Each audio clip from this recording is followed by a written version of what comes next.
Wanted to share with y'all this video I came across on YouTube as I have been currently going down the rabbit hole of all the satanic and demonic shit that goes with the Epstein files. This is a video that was actually published in 1989. This is on 60 Minutes in Australia. This young girl named Teresa talks about her situation and experiences escaping from a brutal satanic cult and bizarre rituals that she had to go through. Now be mindful, viewer discretion advised. If you're very sensitive to listening to things like this, I highly advise this is not the video for you then. But anyways, let's take a look at this. It is just disturbing. To describe this story as horrifying would be an understatement. And if that sounds like a warning, then that's exactly what it's meant to be. It deals with the sex use of children by satanic cults. And not only that, human sacrifices as well. We started investigating these secret satanic cults when a British Member of Parliament linked them with the ritual murder of children. In this day and age, it sounded too far-fetched, as did suggestions that the same thing might be happening in Australia. But then we met Teresa. She's only 15, and for 12 of those years, she's been the victim of relentless depravity. Teresa's story is both shocking and compelling, yet it's a story she's anxious to tell. But again, we should warn you that parts of this report may be distressing. Friends of family and strangers, and my family used to rape me. Make me abort the babies I had. It would be hard to imagine more misery and suffering than what Teresa says she's had to endure. And us kids would be made to do things with the adults and the animals. And then a sacrifice would happen. But sacrifice? Were these animal sacrifices? Animals and people. On what scale do you think this was happening?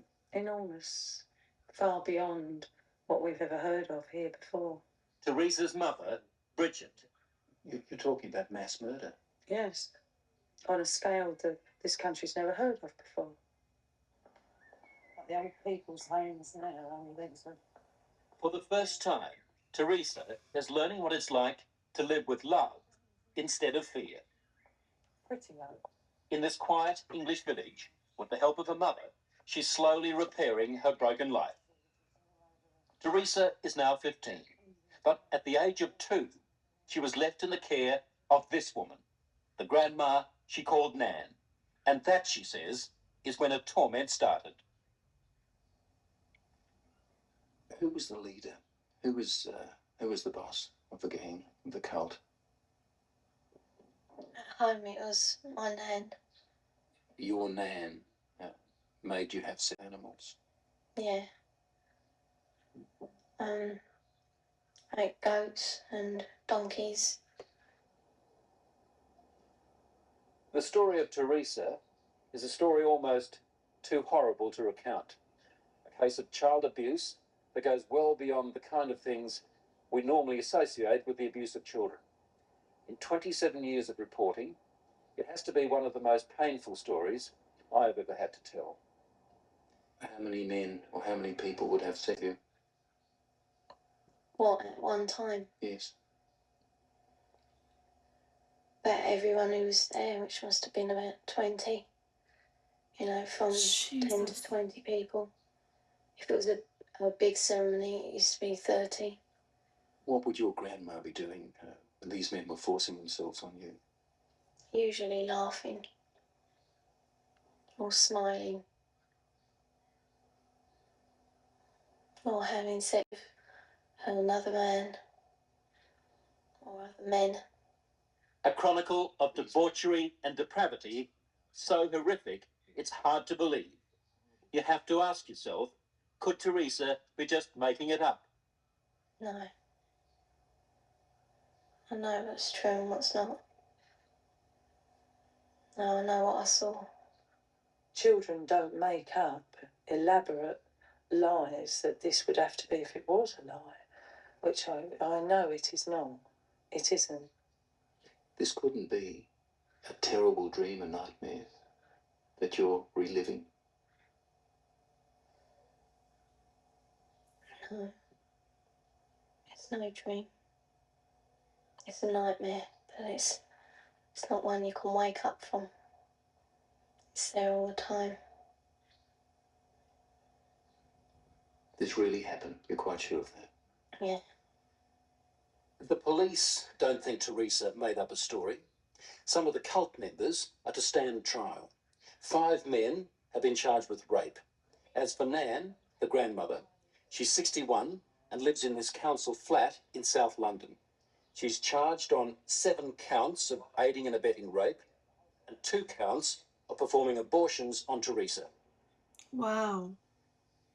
If you're finding this hard to believe, so did I at first. But then there are the medical reports, evidence of sustained abuse. And there's this, a statement prepared for 60 Minutes by Teresa's psychiatrist.